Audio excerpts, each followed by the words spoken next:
Baik, kita mulai. Bismillahirrahmanirrahim. Assalamualaikum warahmatullahi wabarakatuh. Waalaikumsalam warahmatullahi wabarakatuh. Selamat sore Bapak Ibu sekalian. Alhamdulillahirabbil alamin. Kita bersyukur di sore hari ini kita kembali bisa bertemu bertatap muka meskipun tidak secara langsung di acara rutin kita Bistok edisi Ramadan, dan kita masuk ke edisi yang kedua ya. Sebelumnya kemarin di hari apa? Hari Selasa. Di hari Selasa saya menyampaikan materi tentang saatnya membangun tim, dan itu memang menjadi tema besar kita di bulan Ramadan ini. Dan kemudian di hari Rabu ini kita mengundang satu orang pembicara spesial ya. Namanya Mas Ahmad S. Ahid. Beliau guru, teman, dan juga sahabat saya karena beberapa bulan ini saya punya project bareng sama beliau. Dan langsung saja kita sapa terlebih dahulu. Assalamualaikum Mas Ahid. Waalaikumsalam warahmatullahi wabarakatuh. Sehat, Oke, Kang? sehat ya, kabar baik ya. Alhamdulillah, Baik, baik. alhamdulillahirobbilalamin. Ini di rumah atau di mana nih? Ya, di rumah Oke, jadi menunggu saya buka juga di puasa. rumah sambil menunggu buka puasa kita sharing-sharing nih. Ya, Tema kita menarik sesuai dengan apa yang sudah kita bahas Bapak Ibu. Tema kita adalah tentang strength based leadership gitu ya. ya, Jadi insya Allah. memimpin dengan memanfaatkan kekuatan kita. Nah, saya juga sebetulnya masih meraba-raba sebetulnya strength base ini seperti apa. Jadi ada dua kata yang penting di sini. Ada strength base di situ, kemudian ada leadership. Nah, karena kita bicaranya adalah kepemimpinan tetapi dari sudut pandang strength base. Nah, mungkin saya sedikit ceritakan dulu tentang Mas Ahid ini. Beliau adalah praktisi talent mapping Bapak Ibu. Beberapa kali beliau sudah diundang di kelas-kelas kita. Kalau Bapak Ibu sekalian mungkin belum belum paham seperti apa sih talent mapping. Jadi talent mapping itu nanti biar Mas Mas Ahid aja yang menjelaskan. Karena waktu kita pendek Mas Ahid, mungkin saya akan berikan kesempatan dulu ke Mas Ahid untuk menyampaikan secara langsung terkait dengan tema kita hari ini. Begitu ya? Oke, oke, oke. Oke, oke. Silakan, silakan. Bentar, Kang. 2 menit, 2 menit. 2 menit. Ya, Oke. sebentar. Iya, iya. Oke, Bapak Ibu, kalau belum berarti kita coba sedikit membahas terlebih dahulu bahwa sekarang ini eranya adalah era psikologi positif ya, psikologi positif. Kalau kita bicara apa sih psikologi positif itu? Kalau kita bahas dari sejarahnya bahwa psikologi itu kan muncul hadir karena ada persoalan-persoalan manusia di era zaman dulu. Ya, manusia zaman dulu tuh penuh dengan depresi, kejiwaan yang begitu sangat berat sehingga muncullah ilmu psikologi. Nah, ilmu psikologi ini lebih banyak bergerak di bidang bagaimana penyembuhan. Tetapi seiring dengan perjalanan waktu, seiring dengan perjalanan zaman, psikologi ini bergerak tidak lagi kepada penyembuhan atau healing atau apa namanya ya terapi-terapi psikologis, tetapi bergerak kepada psikologi positif. Artinya psikologi positif itu apa? Psikologi positif adalah melihat segala sesuatu dari sudut pandang positif, bukan masalah tapi sebuah keinginan, sebuah purpose, sebuah tujuan. Dan salah satu yang kemudian apa namanya?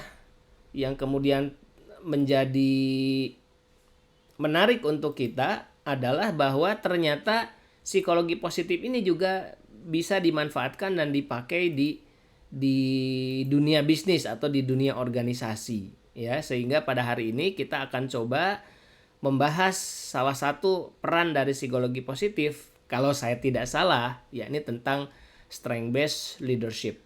Nah, kita akan bahas apa sih sebetulnya strength based leadership ini Bapak Ibu sekalian, dan apa manfaatnya bagi perkembangan organisasi kita.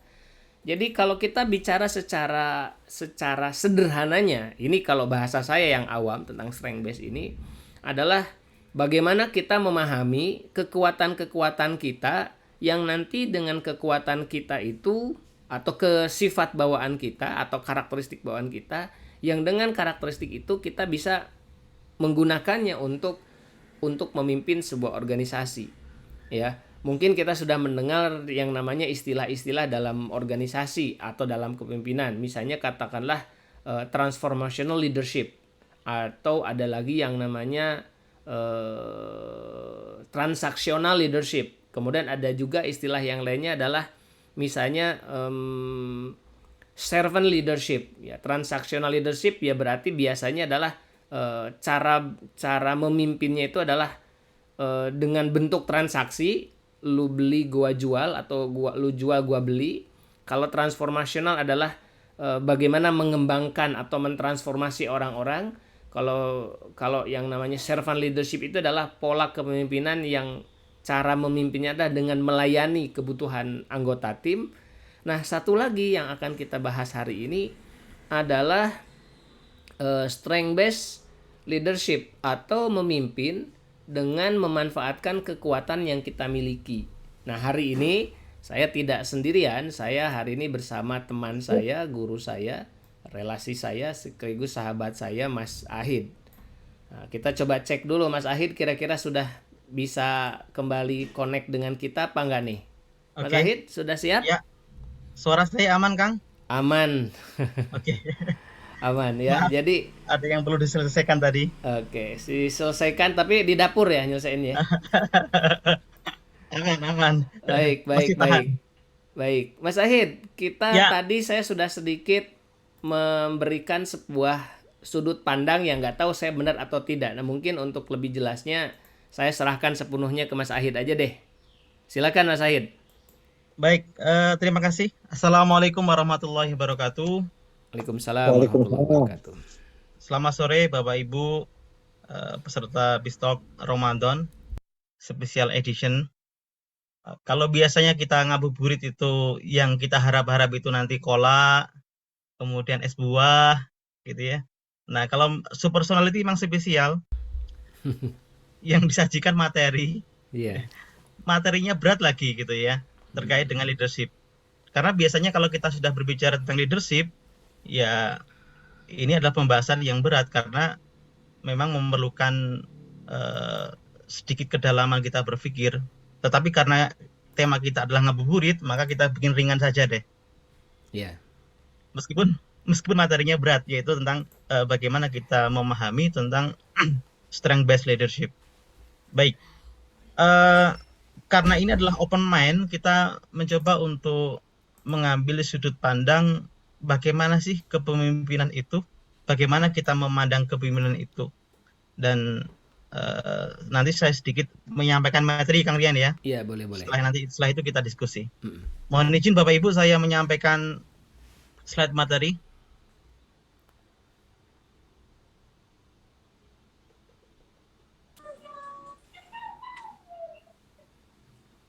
Materi saya sampai, Kang?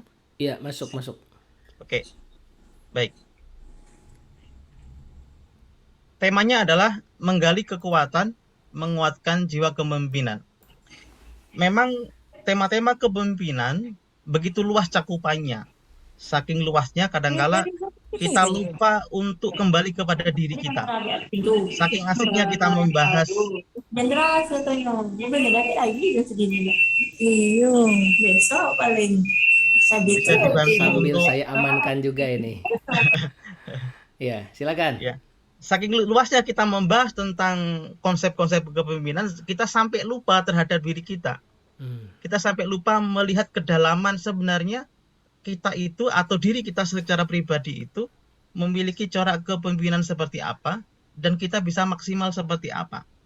Sehingga ketika kita melihat berbagai macam tokoh mendefinisikan tentang kepemimpinan, kemudian menceritakan tentang tipe-tipe kepemimpinan, seharusnya kita langsung mengaca kepada diri kita, sebenarnya kita punya apa yang bisa dimaksimalkan dalam proses kita menjadi seorang pemimpin.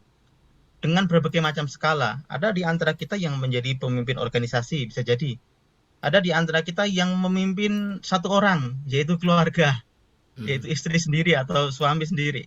Atau kita memimpin komunitas yang kita miliki. Maka strength based leadership ini hadir memberikan cara pandang bagaimana kita melihat seseorang dalam proses memimpin dirinya memimpin orang lain dengan menggunakan kekuatan yang ia miliki, dengan memahami kekuatan yang dimiliki oleh tim. Kita akan sepakat bahwasanya ketika kita berbicara proses rekrutmen di awal, merekrut orang, maka kita akan mencari orang terbaik. Kita akan sepakat seperti itu. Tetapi ketika dalam proses pengelolaan talent kita, pengelolaan SDM yang kita miliki, kadangkala disinilah akan muncul berbagai macam cara dalam mengelolanya. Sehingga ada deficit approach, ada strength approach. Ada yang menggunakan pendekatan deficit, ada yang menggunakan pendekatan strength. Nampaknya di dunia SDM saat ini masih seksi untuk membicarakan deficit approach gitu. Kira-kira begini tentang deficit approach. Kita akan melakukan intervensi atau memberikan pengembangan untuk SDM kita, kadangkala itu berdasarkan apa yang tidak ia miliki. Nah, sehingga disebut defisit. Dia tidak bisa apa, sehingga kita memberikan sesuai yang ia tidak bisa. Atau ia memiliki kekurangan dalam hal apa, sehingga kita memberikan pelatihan, memberikan tugas, memberikan aktivitas yang menjadikan ia, harapan kita adalah dia bisa melakukan yang sesuai dengan kebutuhan dari perusahaan. Tapi nyatanya dengan cara ini kita akan mendapatkan hasil yang kadang-kala tidak memuaskan. SDM yang kita tugasi karena dengan tadi pendekatan deficit approach, kadang-kala ia senangnya itu tergantung kepada kondisi luar atau kondisi eksternal. Ia tidak bisa menggali sendiri apa yang ia miliki, kekuatan apa yang ia miliki, sehingga kadang-kala ini kurang maksimal. Baik. Bapak Ibu, ketika kita berbicara tentang kepemimpinan, mengapa sih kita mau jadi pemimpin? Ini penting ya. Sebelum nanti kita ngomongin tentang strength base. Mengapa sih kita mau jadi pemimpin? Mengurusi diri saja kadang-kala kita banyak salahnya, banyak kekurangannya. Tapi mengapa kita mau memimpin orang lain? Apapun profesi kita, apapun posisi kita dalam proses kepemimpinan, maka harus ada value, nilai yang mengatakan kita mau menjadi seorang pemimpin karena ada nilai lebih banyak manfaat untuk sesama. Kehadiran kita di sebuah organisasi, kehadiran kita di sebuah perusahaan, kehadiran kita di sebuah komunitas, kehadiran kita di sebuah tim dengan label pemimpin harus ada tujuan mulia bahwasanya kita ingin lebih banyak manfaat untuk sesama. Apa dampaknya? Dampaknya adalah ketika kita sebagai seorang pemimpin memiliki cara pandang seperti ini, kita cenderung akan mengeluarkan energi yang besar untuk mencari bagaimana saya agar bermanfaat. Bukan mencari bagaimana saya mendapatkan manfaat yang sebanyak-banyaknya, tapi bagaimana saya itu bermanfaat untuk orang lain. Ini yang penting. Karena sejatinya ketika Bapak Ibu diangkat menjadi seorang pemimpin, atau secara alami menjadi pemimpin, ya yang diambil dari Bapak Ibu adalah kemanfaatan Anda berada di sana. Ya. Bukan Anda mencari manfaat di tempat itu, tetapi sesungguhnya adalah kita diambil manfaat kepemimpinan kita di suatu tempat itu. Sehingga tujuan mulia ini lebih banyak manfaat untuk sesama, seharusnya menjadi paradigma inti ketika kita berada pada sebuah proses menjadi seorang pemimpin. Ini tujuan mulia yang harus kita perjuangkan. Pertanyaannya berikutnya adalah, benarkah tugas kita menjadi seorang pemimpin? Nah, ini menarik. Pertanyaannya kelihatan sepele, ringan, simpel, tetapi perlu menjadi perenungan. Benarkah tugas kita adalah menjadi seorang pemimpin? Atau bisa dikatakan, benarkah kita adalah seorang pemimpin gitu? Benarkah tugas kita menjadi seorang pemimpin? Untuk menjawab ini tentunya kita tidak akan terburu-buru mengatakan benar apa tidak. Atau karena kita sudah sekarang menjadi seorang pemimpin, kita akan mengatakan, iya benar, tugas kita adalah menjadi pemimpin. Tetapi bukan itu yang saya maksud dengan kata-kata benar tidaknya berdasarkan posisi saat ini. Tetapi lebih kepada keberadaan kita pada sebuah lembaga, sebuah perusahaan, sebuah organisasi itu tidak berdiri sendiri terlepas dari tugas kehidupan kita. Sehingga ketika kita menjadi seorang pemimpin, maka kita akan bertanya, apakah betul tugas kehidupan kita itu diantaranya menjadi pemimpin? Nah, ini menarik. Mulai sekarang mulai menarik. Kalau yang tadi, benar tidak kita adalah seorang pemimpin, kita akan mengatakan, ya benar, saya sekarang menjadi pemimpin, memiliki tim, memiliki orang yang dipimpin. Tetapi berikutnya, benar tidak bahwasanya keberadaan kita di sebuah institusi atau organisasi itu adalah rangkaian tugas kehidupan yang harus kita laksanakan. Dan semoga itu benar. Artinya semoga itu benar adalah pertanyaan berikutnya. Apa yang menjadikan kita yakin itu benar? Atau apa yang menjadi kunci sukses kita untuk menjadi seorang pemimpin? Dan apakah kita memilikinya? Oke. Kalau kita berbicara tentang kunci sukses, tentunya kita tidak hanya berbicara satu hal. Artinya orang mendefinisikan kepemimpinan, kemudian karakteristik kepemimpinan, lalu mengatakan, oh saya sudah sesuai, saya sukses, bukan itu. Tetapi bagaimana kita memahami ternyata di diri kita ada ya kunci-kunci yang bisa saya gunakan untuk sukses dalam memimpin, atau jangan-jangan saya lebih enak untuk menjadi follower daripada pemimpin gitu. Untuk menjawab ini saya membuat analogi sederhana begini. Ketika kita memberikan informasi, ada mobil ini ceritanya. Mobil ini tempat duduknya cuma 2, bahkan kadangkala 1. Modelnya aerodinamik, jarak antara mobil dengan aspal atau dengan tanah sangat pendek. Kita sebut bentuknya ceper gitu. Kira-kira apa tugas utama mobil ini? Maka kita akan mudah menjawab, tugas utama adalah untuk balapan. Boleh tidak mobil ini untuk bergaya? Boleh. Tapi tugas utamanya bukan itu. Tugas utama dia untuk kebut-kebutan, untuk balap-balapan. Dari mana kita tahu bahwasanya ini adalah mobil yang digunakan untuk balapan? Dari spesifikasinya. Sebagaimana sang kreator atau pencipta mobil ini sudah membuat rancangan, bayangan bahwasanya ini loh nanti digunakan untuk balapan. Kemudian kita beli mobil seperti ini. Kita beli mobil seperti ini, tapi kita gunakan bukan untuk balapan. Kita gunakan misalnya untuk karena kita punya bisnis fashion misalnya, kita ngangkut pakaian yang begitu banyak gitu. Tentunya tidak akan maksimal. Tidak akan maksimal karena apa? Gunanya bukan untuk itu, bukan untuk ngangkut barang tapi untuk balapan. Nah, kita mengetahui spesifikasi, kita mengetahui tugas utama dari kendaraan ini berasal dari spesifikasinya atau dari fitur-fiturnya. Ya.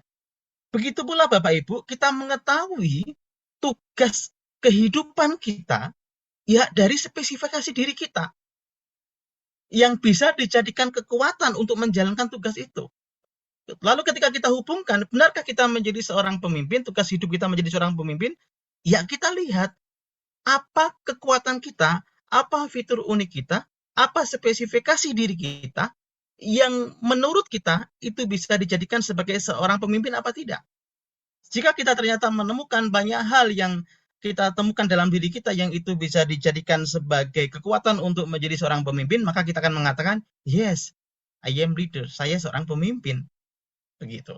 Contoh misalnya, seorang pemimpin haruslah memiliki tanggung jawab atau responsibility. Kita cek dalam diri kita, apakah kita memiliki hal tersebut. Oke. Seorang pemimpin harus mampu mengkomunikasikan ide-idenya kepada orang lain. Ya, namanya communication. Apakah kita memiliki itu apa tidak? Memiliki itu tidak hanya sekedar, saya bisa, tidak hanya itu. Tetapi itu memang kekuatan kita yang menjadikan ciri khusus kita, yang menjadikan kekuatan kita sehingga orang itu menganggap, kalau misalnya lihat Kang Rian, Kang Rian itu jago dalam mengelola event misalnya. Dia leader dalam apa? Dalam mengelola event. Nah, kira-kira begitu. Orang lain akan mempercayakan, orang lain akan melihat diri kita karena alami munculnya, kemudian sering berulang-ulang. Ya. Sehingga Bapak Ibu mengenali tugas yang otentik dengan cara melihat fitur unik dalam diri kita. Pertanyaannya, ketika kita sekarang menjadi seorang pemimpin, apakah kita sudah mengenali fitur unik yang ada di dalam diri kita? Mengapa kok fitur unik harus kita ketahui? Dalam konsep psikologi ada namanya individual differences.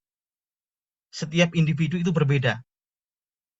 Nah, perbedaan individu inilah yang menjadikan pertama, kita akan lebih paham bagaimana karakteristik kepemimpinan kita. Yang kedua, kita akan lebih paham bagaimana memperlakukan kekuatan orang lain.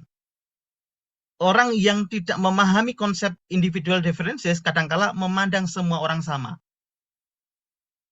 Ya, sehingga semua orang menurut dia itu bisa dibentuk sesuai dengan training, sesuai dengan sesuai dengan pola talent management yang ada di perusahaan. Dianggapnya begitu ketika tidak memahami individual differences. Berarti agak rumit dong memahami manusia dalam konsep strength based ini. Bukan rumit, tapi memang perlu waktu untuk melihat kekuatan dari orang per orang. Ngapain sih kita harus memahami itu? Ya agar dia menikmati pekerjaannya, agar dia bisa perform dalam pekerjaannya, agar kita mendapatkan manfaat dari kehadiran dia di perusahaan. Ya. Jangan sampai kehadiran orang di perusahaan itu menjadi beban. Seberapa penting menggunakan pendekatan strength?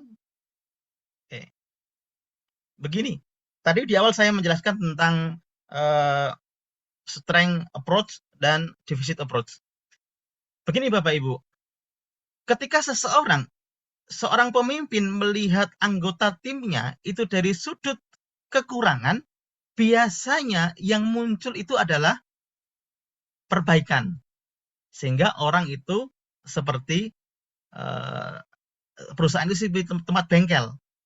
Orang ada kekurangan, diperbaiki. Oh, dia tidak bisa ini, diperbaiki. Tetapi ketika kita melihat dari sudut pandang strength, kelebihan, maka yang muncul itu adalah pengembangan, develop. Meskipun kita menganggap dalam proses kita sekarang prosesnya developing, Pak, gitu. Tetapi ternyata sudut pandangnya dari defisit. Kita mendevelop orang tetapi dari kekurangan dia. Nah, ini yang kadangkala sering masih ke bawah. Padahal ketika kita mau mendevelop, yang didevelop itu kan yang kelebihan, bukan kekurangan gitu. Kalau kekurangan, yang terjadi adalah apa? Perbaikan. Kalau perbaikan, kita hanya bisa pada batas standar yang kira-kira disebut standar minimal, tidak sampai pada strength. Maka pilihannya adalah kita cari kelebihan dari orang itu, sesuai tidak di perusahaan kita. Jika sesuai, yuk kita angkut, kita bersama-sama. Jika tidak sesuai, bisa jadi orang itu keren, hebat, tapi tidak sesuai dengan perusahaan yang kita miliki. Nah, gitu. Nah, Kak cepet ya. Sehingga dalam konsep strength itu, Bapak Ibu, ada TASK. Yang sering kita pelajari adalah ASK, attitude, skill, knowledge. Yang sering ini kita pelajari. Beberapa tokoh menganggap talent itu nggak penting. Yang penting itu adalah attitude, skill, dan knowledge. Jika talent dimaknai sebagai bakat yang sifatnya indrawi yang bisa kita amati, atau bakat yang kita lihat misalnya cooking, dancing, orang memasak, orang menari, bisa jadi kita akan mengatakan, wah itu nggak cocok di perusahaan kita. Tetapi kalau ketika kita melihat talent dari sudut sifat atau talent dari kepribadian, maka kita mengatakan talent ini penting banget untuk mendevelop seseorang. Ya, mendevelop seseorang. Sehingga talent yang kita maksud adalah pola pikir, perasaan, dan perilaku yang telah berbentuk secara konsisten dan dapat digunakan untuk produktivitas. Itu talent. Berarti ada juga sifat yang tidak bisa digunakan untuk produktivitas. Ya banyak. Tetapi talent ini adalah yang bisa digunakan untuk produktivitas. Selain attitude, skill, dan knowledge, ada talent yang perlu kita perhatikan ketika kita berbicara tentang strength based. Sehingga bawaan yang alami itu menjadi salah satu penentu seseorang itu bisa produktif apa tidak. Saya ulangi, sifat bawaan yang alami yang ada di dalam diri manusia itu bisa menjadi penentu ia bisa produktif apa tidak. Suatu ketika, ini kejadian kayaknya sudah hampir setahun yang lalu ya Kang Rian, ketika Kang Rian mengadakan LEAP begitu. LEAP itu adalah sebuah training khusus untuk leader, pemimpin. Nah, ada seorang peserta mendekati saya ketika kita menjelaskan tentang strength base setelah acara, dia mendekati. Apa komentar dia? Mas, kayaknya saya salah tempat training deh, gitu. Loh kenapa? Usut punya usut, setelah kita berbicara cukup panjang begitu ya, beliau gaya belajarnya dari sifat kepribadiannya lebih cenderung ke pendampingan dibandingkan mengikuti pelatihan atau training. Mengapa dia hadir? Karena nggak enak sama pimpinannya yang juga temennya, gitu. Simple gitu. Dia berangkat ke sana karena nggak enak sama pimpinannya dan yang itu adalah temennya sendiri.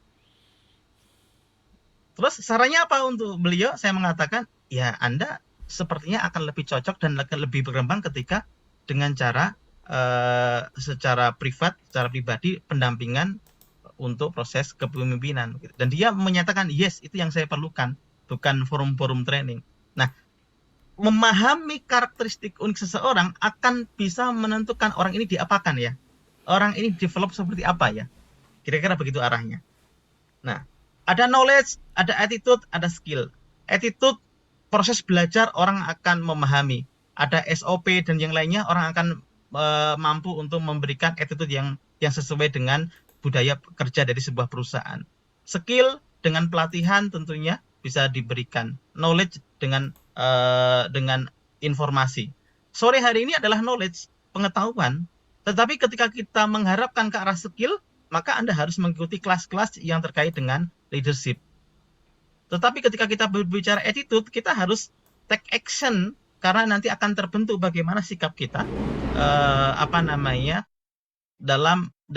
dalam kepemimpinan. Nah, talents ini yang menarik karena itu tidak kita dapatkan dalam proses belajar, tetapi talent sudah kita miliki sejak kita dilahirkan ke muka bumi. Kesadaran kita terhadap talent ini akan semakin mendewasa seiring dengan bagaimana kita merespon kondisi-kondisi luar. Nah, mengapa talent begitu penting Bapak Ibu dan itu menjadi base-nya kekuatan? Jim Collins dalam Good to Great sudah memberikan informasi ya.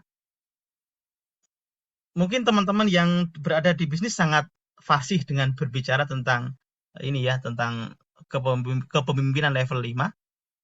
Di antaranya ketika kita ingin menghadirkan kepemimpinan yang level 5 ini, dimulai di antaranya harus ketemu dengan talentnya dulu. Artinya ketemu dengan orang yang tepat, ketemu dengan orang yang memiliki kekuatan, ketemu dengan orang yang memiliki spesifikasi yang kita inginkan. Tidak asal kita ketemu kertas putih, kita bentuk, tidak seperti itu. Konsepnya ini adalah orang hadir di sebuah perusahaan itu sudah memiliki potensi yang besar. Bukan orang yang kertas putih lalu kita bentuk dengan proses perusahaan, tidak. Tapi dia sudah memiliki potensi yang siap untuk kita develop gitu. Nah, sedangkan ketika kita berbicara tentang leadership skill, ya,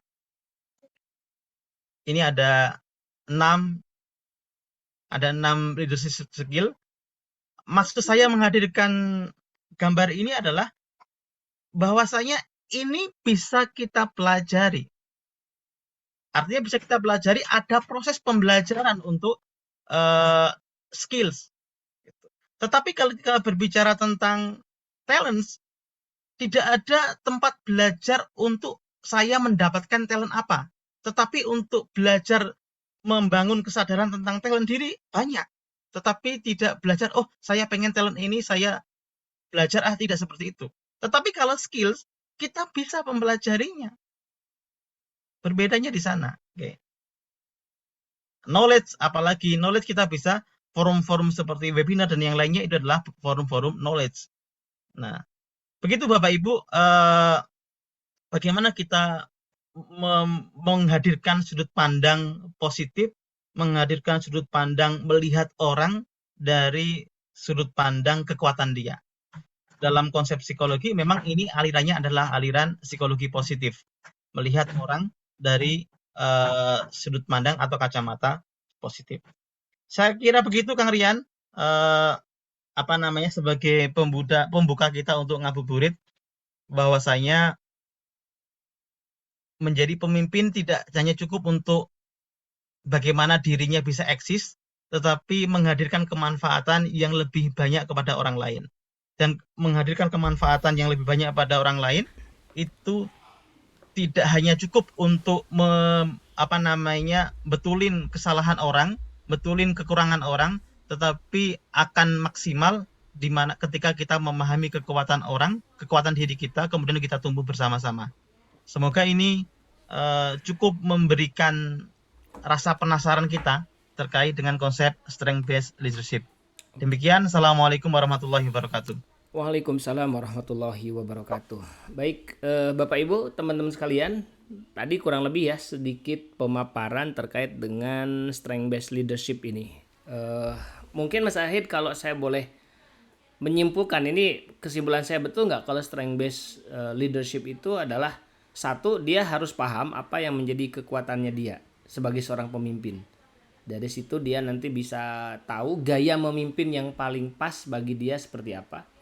Nah, itu yang pertama. Kemudian yang kedua juga dia melihat orang-orang yang dipimpinnya, perspektif orang-orang yang dipimpinnya, berarti dia juga harus melihat kekuatan yang dimiliki oleh orang-orang yang dipimpinnya itu. Sehingga strength based leadership ini adalah satu, dia paham apa yang menjadi kekuatan dia sehingga dia tahu bagaimana cara memimpin.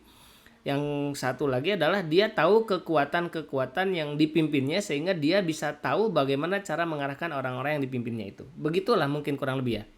Ya, ada tambahan sedikit Kang. Dalam memahami tim, Iya.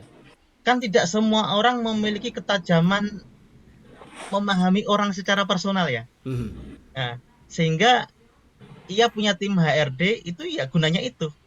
Maka kalau nyari tim HRD ya yang paham manusia, yang paham kekuatan orang, bukan hanya yang paham untuk proses administratif, tapi lebih dari itu, yang paham dalam proses develop. Gitu. Ya, dan ini memang nanti berarti mengarahkan juga kepada bagaimana HRD-nya dalam mengelola timnya. Artinya HRD-nya pun harus berdasarkan kepada strength based human capital management begitu ya. Yap. Oke.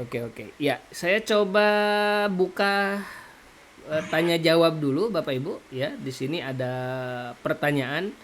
Untuk slide PDF-nya coach bisa didapatkan di mana? Nah, ini mungkin slide PDF insya Allah akan kita dapatkan dari Mas Ahid dan pastinya akan dibagikan bagi Bapak Ibu sekalian yang sudah bergabung di grupnya BizTalk. Insya Allah ini akan didapatkan.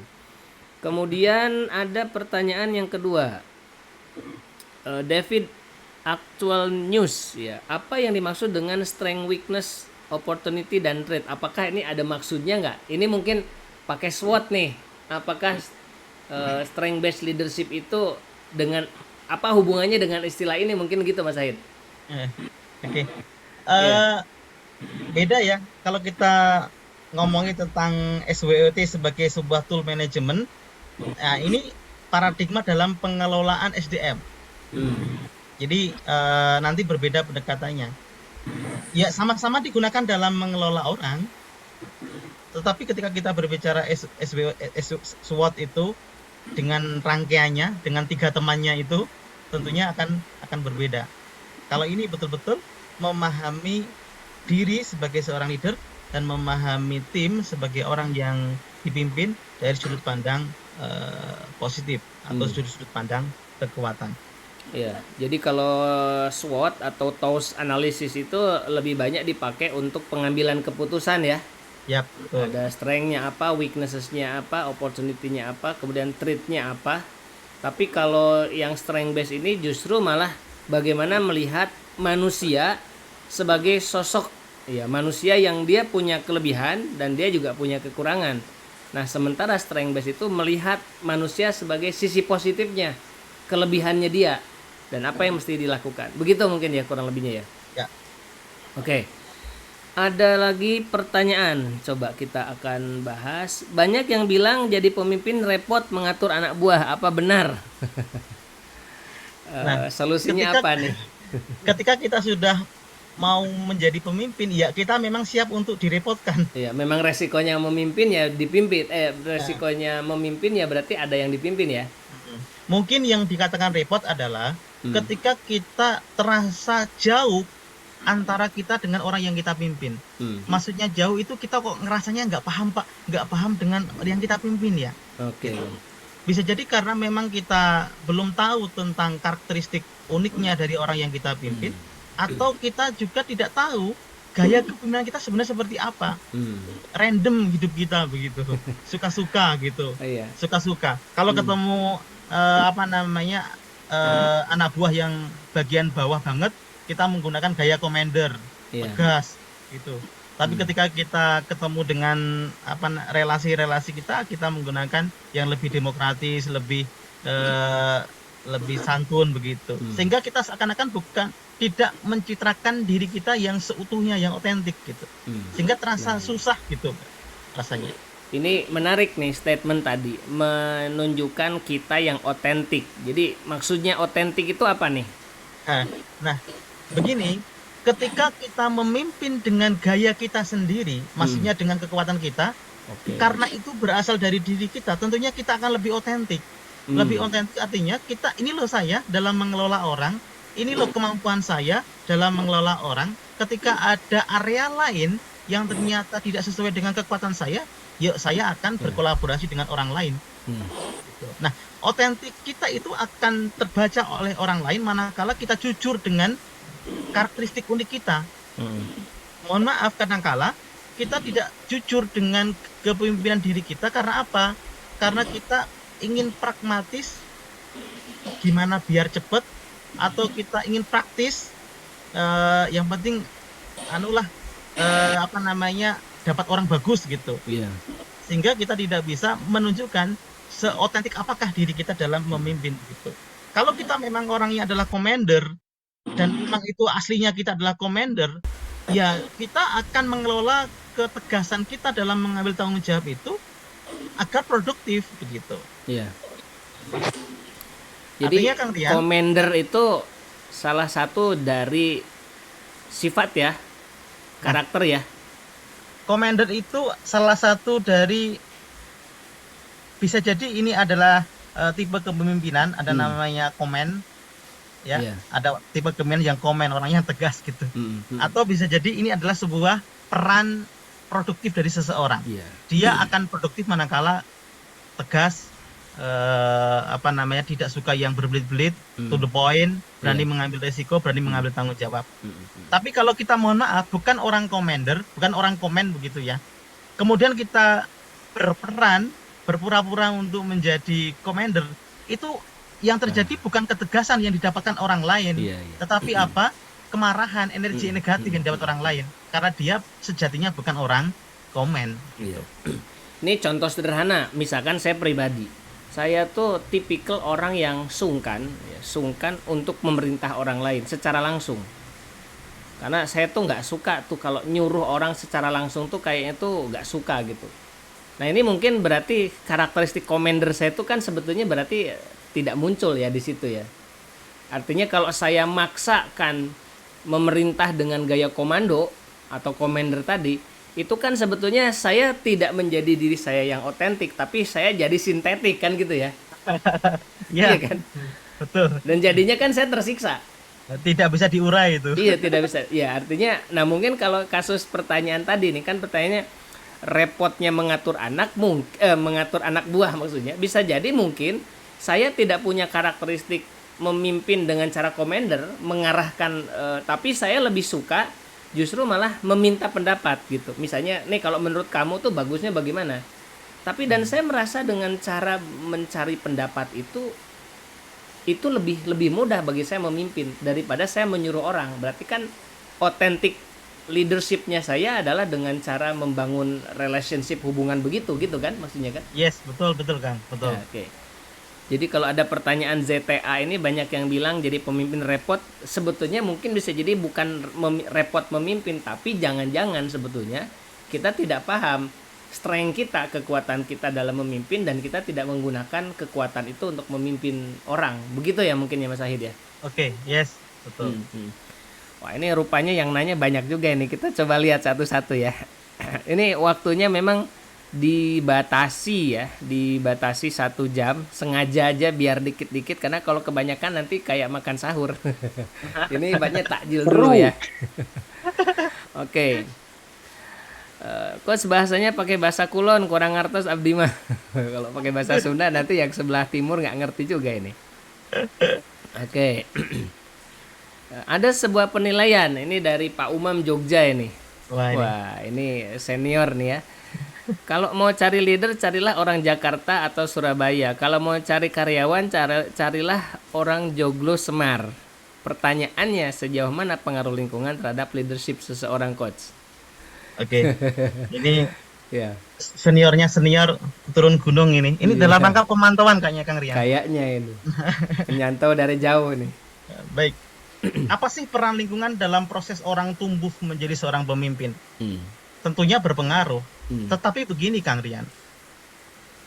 Ketika seseorang sudah memiliki potensi misalnya kepemimpinan komen gitu. Nah, ketika ada stimulus dari luar yang mengharuskan dia untuk lemah lembut, untuk berdiskusi dengan cara-cara yang agak lama, kemudian mengurai benang yang rumit begitu ya. Ya dia tidak akan nyaman dengan kondisi itu. Karena memang sumber daya yang ada di dirinya itu yang mengharuskan untuk to the point, tegas, mengambil kecepatan, kemudian mengambil risiko dan yang lainnya. Sehingga apa sih peran lingkungan? Berperan dalam tadi menstimulus potensi yang sudah ada dalam diri seseorang. Nah, justru ketika kita mengenali tentang kekuatan seseorang, sumber-sumber kekuatan seseorang, kita akan lebih tahu ke arah fokus mana kita akan menguatkan diri kita. Tidak terus-menerus untuk mencari-cari. Tidak terus untuk mencari-cari, tapi kita akan sadar, oh saya di area ini, maka saya akan memperbesar belajar. Lingkungan saya akan menguatkan untuk belajar di area yang memang itu adalah kekuatan kita. Sehingga konsep dari strength base ini tentunya mengarah kepada growth mindset, berkembang sesuai dengan ranah kekuatan dia. Ya, jadi berkembangnya itu adalah berkembang sesuai dengan ranah kekuatan. Sehingga pengaruh lingkungan, ya tentu saja mempengaruhi seseorang, tetapi orang akan cenderung untuk berkembang secara cepat manakala ternyata ketika ada stimulus dari luar dan dia sudah memiliki potensinya. Jika nggak memiliki potensi, maka dia akan menarik diri, dia akan tidak nyaman dan dia akan ini bukan tempat saya. Gitu. Contoh misalnya begini teman-teman, ada orang yang tidak suka, misalnya ada orang yang tidak memiliki atau potensi kekuatan konsistensi namanya. Ada bakat namanya konsistensi. Bakat konsistensi itu bakat yang menjadikan dia mengikuti aturan yang sudah ada. Maka orang-orang seperti ini cocok jadi pegawai, cocok untuk mengikuti SOP yang sudah ada, dia cocok gitu. Kemudian ternyata ada orang dengan konsistensi yang sangat rendah. Maka ketika ia berada pada sebuah perusahaan yang sudah teratur, kemudian pekerjaan dia harus mengikuti SOP yang sudah teratur, maka orang ini cenderung tidak nyaman. Maka dikatakan ya tidak akan muncul kekuatan dia, bukan berarti dia nggak punya, tetapi dia tidak akan bisa berkembang di sana. Karena apa? Stimulus dari luar itu tidak sesuai dengan kekuatan dirinya gitu. Maka stimulus akan berdampak positif, berdampak produktif bagi seseorang jika ia memiliki potensi yang bisa yang sesuai dengan stimulus itu. Begitu Pak D. Ya begitu Pak D Uma. Pak D Umam. Jadi ya mungkin bisa benar kalau misalkan nyari karyawan orang timur karena latar belakang budaya, bisa jadi ya. Kecenderungannya orang timur kan katanya manut-manut katanya gitu. Saya sebagai mantan orang barat merasa tersinggung ini. Oke, Mas Ahid, ada pertanyaan di kepala saya tuh gini. Strength based ini kan lebih melihat kepada sisi psikologi antara yang dipimpin dengan yang memimpin, kan gitu ya. Artinya Oke, bagi ya. pemimpin dengan memahami kekuatan dia berarti tahu cara memimpin yang oke lah, kita semua tahu memimpin itu kan sebenarnya kan lead, memimpin, mengarahkan orang-orang. Tapi tidak selalu mengarahkan itu dengan cara tadi, commander tadi. Kalau saya misalkan katakanlah orang yang sungkan, orang tuh nggak nyaman kalau nyuruh, maka cara itu jelas itu bukan hal yang ideal buat saya. Nah, tapi begini, kalau dalam konteks ada orang yang bilang kalau dalam organisasi itu begini, alah yang penting itu sebetulnya ya tadi yang saya bilang, kita itu meskipun saya itu karakteristiknya nggak suka, nggak enakan kalau nyuruh orang, tapi harus pakai topeng. Artinya ya jadilah nggak usah otentik, jadi sintetik, pura-pura aja jadi memimpin. Nah, kan di satu sisi mungkin berhasil nih, artinya ada orang yang dengan topeng itu atau dengan cara sintetiknya dia dipaksa untuk menjadi seorang commander gitu ya, memaksa orang untuk melakukan sesuatu padahal sebenarnya bertentangan dengan potensinya dia. Nah, ini sebetulnya satu dampaknya apa bagi dia sebetulnya? Baik. Eh, WHO Hmm. WHO merilis dan terbaru bahwasanya orang yang dikatakan sehat mentalnya diantaranya ketika dia mampu merealisasikan potensinya. Hmm. Nanti arahnya adalah tentang kesehatan mental. Kita akan mendapatkan Iya. banyak kasus betapa orang akhirnya yang dalam kutip berpura-pura tadi ya menggunakan Hmm. topeng dalam proses dia Hmm. eh, dalam jabatan tertentu, tetapi di titik tertentu dia akan merasa kejenuhan yang luar biasa. Oke. Di titik tertentu dia akan mendapatkan ketidaknyamanan peran yang ia lakukan. Hmm. Di titik tertentu ia akan merasa bahwasanya kok saya ini bukan area saya ya. Hmm. Sehingga bisa jadi ia mengalami psikosomatis gitu. Ia akhirnya sakit fisik yang diakibatkan karena tekanan psikologis Iya, iya, iya. ya. Kalau udah mulai malam Senin mau kerja itu rasanya pegel-pegel, nggak nyaman, ketemu dengan bawahan yang harus ia tegas itu rasanya eh, nggak enak sekali. Iya. Pertanyaannya begini, Kang Rian dan teman-teman, Hmm. mau tidak hidup kita itu mohon maaf tidak otentik, tidak jujur dengan diri kita, dengan kita menjadi topeng karena kita berada pada sebuah perusahaan karena Hmm. memang tidak terfasilitasi tentang kekuatan kita, dan kita mohon maaf mengorbankan kebahagiaan hidup kita. Kan begitu sekarang. Ketika kita mau, oh saya mau berkorban begitu ya, mau tidak otentik, ya itu pilihan hidup. Tetapi ketika kita menawarkan tentang kebahagiaan dalam dunia kerja, menawarkan kenikmatan yang lebih dalam dunia kerja, ya kita harus bekerja sesuai dengan kekuatan kita. Sekarang ke arah sana. Meskipun kesadaran tentang strength base ini ya bisa jadi belum begitu maksimal dalam sebuah pekerjaan. Di dunia manajemen tentunya kita akan mendapatkan kalau mau hidup di sini ya harus sesuai dengan SOP di sini begitu. Sehingga orang-orang dengan cara pandang anak-anak sekarang akan banyak turnover ya gara-gara dia tidak ngerasa nyaman, tidak mengatakan ini bukan tempat saya gitu. Iya. Di antaranya kalau orang dulu ya, nanti ada yang tersinggung. Coba dulu lah perlu Iya. waktu gitu ya. Nanti kan akan nyaman sendiri. Hmm. Bukan nyaman, tapi karena mungkin bisa jadi karena memang kita menutupi otentik diri kita Iya. nutupin terus gitu. Hmm. Yang terjadi apa? Pada titik tertentu kita akan mengalami kejenuhan yang luar biasa. Hmm. Gitu. Gitu sih Kang Rian. Iya, iya. Jadi kalau Ini orang sebuah dulu pilihan hidup mungkin saya kira. dia oke-oke saja mengorbankan dirinya untuk sesuatu yang dia inginkan di masa depan, katakanlah karir dan segala macam ya.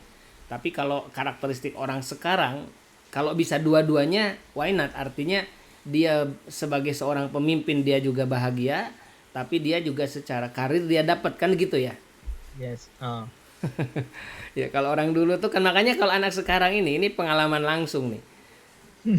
Itu kalau disuruh memimpin itu belum tentu mau. Misalnya kamu posisi jadi supervisor ya, itu nggak mau.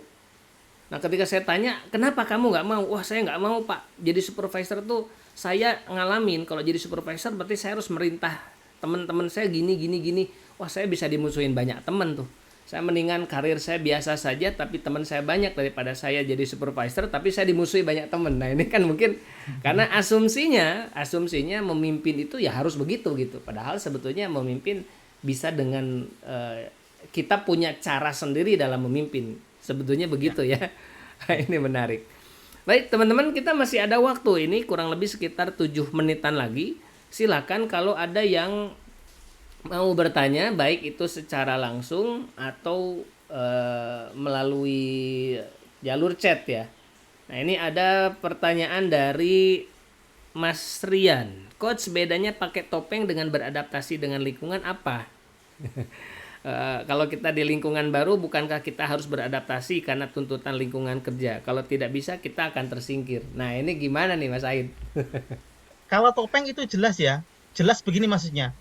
Jelas bahwasanya saya punya apa, dan ternyata saya tidak bisa memenuhi tuntutan di perusahaan itu, lalu saya berusaha menggunakan topeng pribadi lain yang bukan diri saya, kemudian saya menjalankan peran itu. Itu kesadaran. Saya sadar punya sesuatu, ternyata tidak bisa saya gunakan, kemudian saya menggunakan kepribadian yang lain yang itu bisa menurut kita adaptif di lingkungan itu. Itu topeng. Kalau adaptif itu berbeda. Adaptif adalah proses. Sehingga bisa jadi dalam proses itu kita menemukan ternyata diri kita memang sangat cocok di lingkungan itu. Berbeda ya. Kalau adaptasi adalah proses, itu adalah sesuatu yang kita pahami. Kemudian menggunakan topeng ya sadar kita itu istilahnya kalau ekstrimnya kita membelah kepribadian kita gitu. Iya, topeng apa yang ada di belakang topeng dengan yang di depan topeng beda gitu ya. Tapi beda. Kalau adaptasi dia berusaha untuk menyesuaikan diri dengan lingkungan, bukan menjadi topengnya itu tapi menjadi pribadinya itu sendiri kan. Tapi mungkin menyesuaikan dengan lingkungannya dia ya. Dan beradaptasi biasanya orientasinya adalah mencari titik temu. Oke. Apa yang kita miliki ini ada kemanfaatan tidak di tempat yang saya pimpin gitu. Biasanya mencari titik temu itu namanya proses adaptasi gitu. Dan sebaliknya di tempat yang saya pimpin itu memberikan kemanfaatan untuk diri kita enggak, sehingga ada proses mutualisme di sana. Ada orientasi di sana kalau adaptasi, Kang. Kalau topeng memang kayak memisah, betul-betul memisah. Dan itu pasti menyiksa banget. Sudah banyak yang membuktikan. Nah ini menarik ya. Jadi gini, ada satu pertanyaan lagi. Saya itu 2 kali bekerja lah.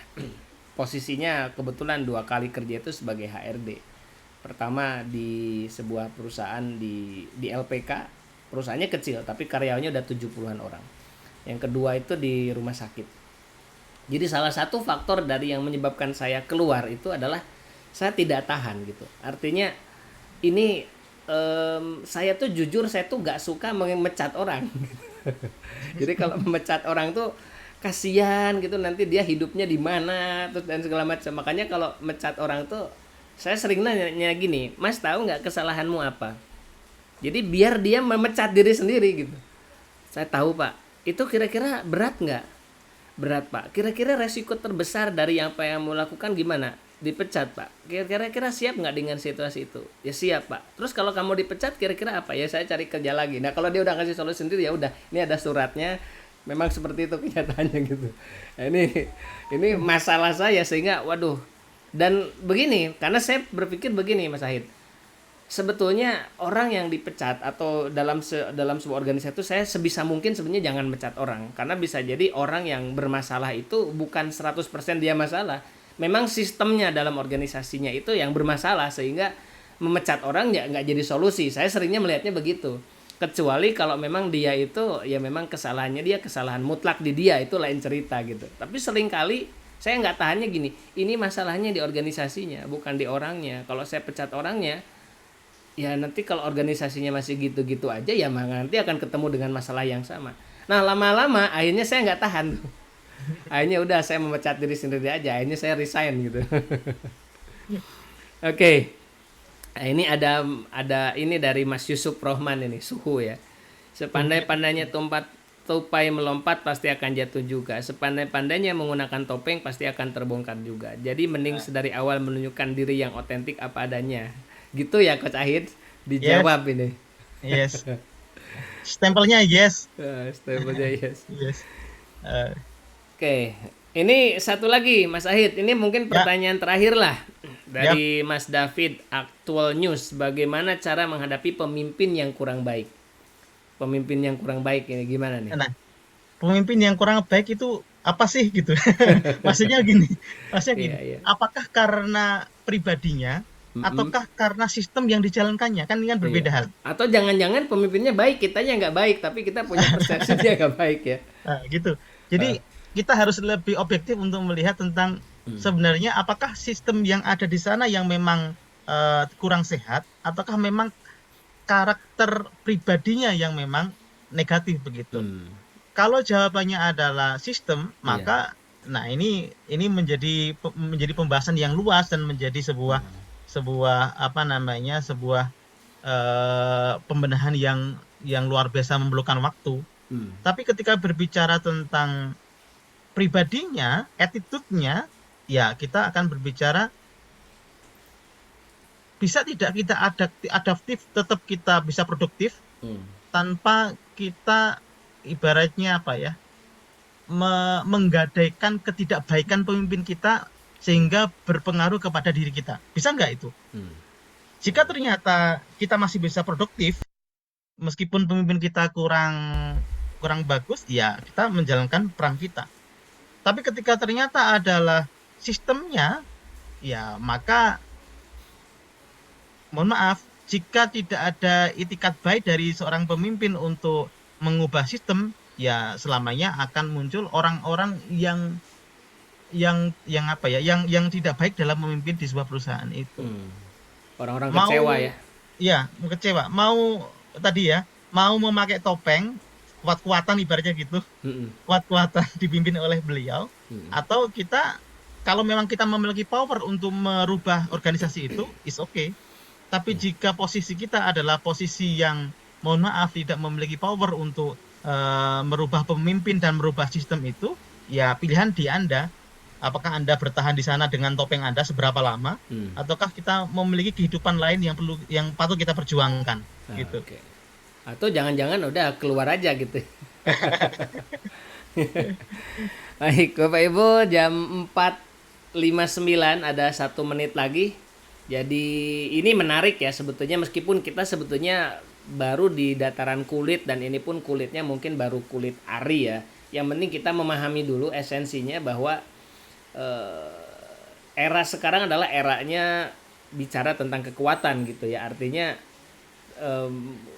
fokus kita ya, kalau saya bicara tentang HRD itu kan HRD 4.0 itu tuh berfokusnya bukan lagi melihat manusia itu sebagai sebuah objek, tapi melihat manusia itu sebagai sebuah subjek, bukan lagi menjadi bagian, bahkan bukan lagi sebuah capital. Manusia ya manusia, dia bukan resources, bukan capital, tapi dia ya human yang menggerakkan resources dan capital itu. Sehingga mau nggak mau cara pendekatan kita para pemimpin itu tidak bisa lagi memposisikan karyawan kita sebagai objek, tapi dia harus subjek, menjadi partner kita dalam menjalankan aktivitas gitu. Oke, Mas Ahid, mungkin kayak semacam penutup gitu Mas Ahid untuk sesi kali ini, kira-kira apa yang bisa disimpulkan dari pembicaraan kita hari ini? Baik, kesadaran untuk menggali kekuatan diri itu adalah hal yang utama bagi seorang pemimpin. Memahami apa yang Allah anugerahkan kepada kita, kemudian bisa kita produktifkan untuk memimpin orang lain, itu hal yang pertama. Sadar dulu dengan diri kita, sadar dulu dengan apa yang Allah kasih kepada kita, sadar dulu dengan kekuatan yang Allah berikan kepada kita. Ketika kesadaran itu menjadi nilai hidup kita, maka akan ada manfaatnya untuk orang lain, maka akan ada kebaikan untuk orang lain. Dan itulah orang-orang yang kita pimpin akan mendapatkan kemanfaatan dari proses kesadaran diri kita. Maka teman-teman, Bapak Ibu, selamat untuk menjadi pribadi yang sadar seutuhnya dengan kekuatan diri, Selamat untuk terus mencari kekuatan yang bisa kita manfaatkan untuk kebermanfaatan orang lain. Saya kira begitu sharing kita. Assalamualaikum warahmatullahi wabarakatuh. Luar Waalaikumsalam biasa. warahmatullahi wabarakatuh. Baik Terima Bapak kasih, Ibu, Coach. teman-teman sekalian, ini menarik ya. Jadi ya tapi memang kita harus membatasi waktu karena kalau terlalu sore juga mungkin ada yang butuh nyiapin takjil dan lain sebagainya dulu. Jadi mungkin kita tidak bisa terlalu berlama-lama untuk membahas kelas ini Bapak Ibu. Tapi satu hal tadi yang Mas Ahid sampaikan menarik ya, bahwa sebetulnya saat ini adalah eranya kesadaran. Kita harus punya kesadaran akan potensi kita dan kemudian kita bisa memanfaatkan, tapi kita juga sadar bahwa di luar sana itu ada orang-orang yang punya karakteristik dan sifat bawaan yang berbeda atau bakat yang berbeda yang sebetulnya kita juga bisa mengarahkan mereka kepada tujuan-tujuan. Dan endingnya adalah tidak ada lagi tuh istilah misalkan saya tuh capek jadi pemimpin, saya tuh berat banget jadi pemimpin, karena mungkin bisa jadi sejauh ini asumsi kita, persepsi kita memimpin adalah referensi dari orang lain memimpin, bukan berdasarkan referensi bagaimana seharusnya saya memimpin dengan kekuatan-kekuatan kita. Nah, Bapak Ibu sekalian, saya kira mungkin itu ya, saya tidak menyimpulkan, tetapi paling tidak mungkin itu menjadi salah satu kesimpulan saya pribadi. Insya Allah kita akan selenggarakan lagi Bistalk kita di edisi yang ketiga Ramadan ini di hari Sabtu besok Bapak Ibu. Dan terima kasih Mas Ahid sudah berkenan untuk sama-sama Kang Rian. berbagi. Insya Allah Mas Ahid itu akan ada kelas Bapak Ibu. Ini saya sekalian bocorkan. Insya Allah saya lupa tanggalnya, tetapi nanti akan ada kelas yang membahas secara detail ini Bapak Ibu. Ada kelas webinar, durasinya sekitar 2-3 jam. Waktunya itu setelah sholat tarawih. Jadi sekitar jam 20 sampai jam 22 lah gitu. Waktu Indonesia Barat. Jadi mungkin kalau Indonesia Tengah, Indonesia Timur udah lebih lama lagi. Nanti bablas sekalian sahur nggak masalah gitu ya. Nah, karena begini Bapak Ibu, ya bicara tentang masalah strength base ini menjadi sesuatu yang menarik. Jadi kalau Bapak Ibu sekalian ingin memahami apa sih kekuatan saya secara pribadi dan bagaimana seharusnya saya memimpin dengan kekuatan yang saya miliki ini. Nah, ini mungkin kita akan bahas secara detail, tidak di kelas Bistalk yang hanya 1 jam ini, kita nanti akan bahas di webinar tersebut Bapak Ibu.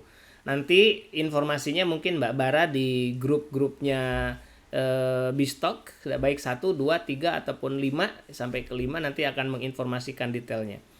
Saya kira itu teman-teman sekalian, Bapak Ibu semua, terima kasih atas waktunya sekali lagi Mas Ahid, dan terima kasih juga teman-teman sekalian sudah berkenan untuk menyimak.